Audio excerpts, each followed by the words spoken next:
Dear friends in Christ, welcome to our series on Catholic marriage. Today I am going to be addressing a burning question amongst young persons, especially Catholics, on whom to marry. And that question is, Father, can I marry a Muslim or a pagan as a Catholic? A couple of weeks back, I witnessed to the marriage between a Catholic and a Muslim after 15 years of living together with children. The man is the Muslim party, while the woman is the Catholic party. This may probably mean that the woman had stayed away from Holy Communion for about 15 years and was reunited back to the sacrament on the day of her marriage.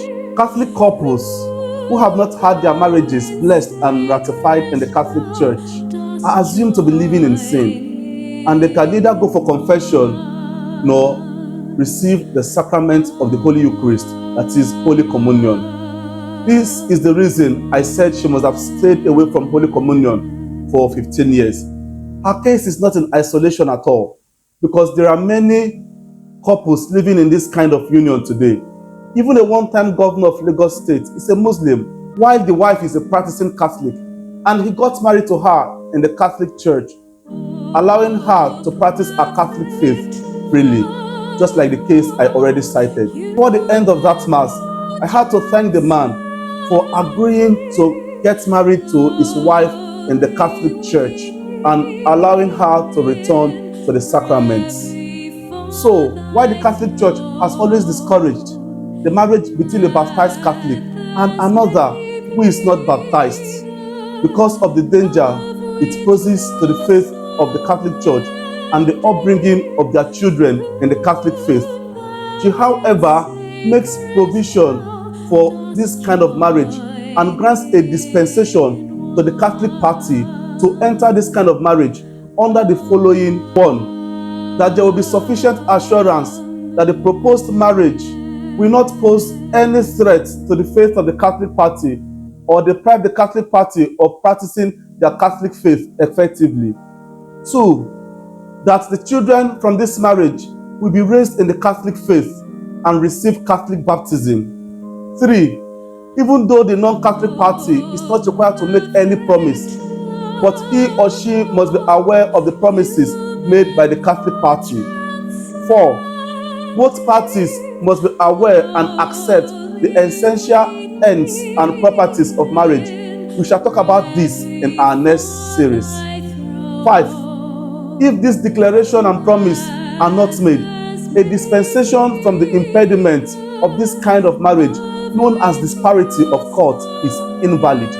And lastly, marriage between a baptized Catholic and an unbaptized person, a non-Christian, is ipso facto invalid and considered an impediment unless dispensation is granted by the competent ecclesiastical authority, now in this case the bishop, provided these conditions are met.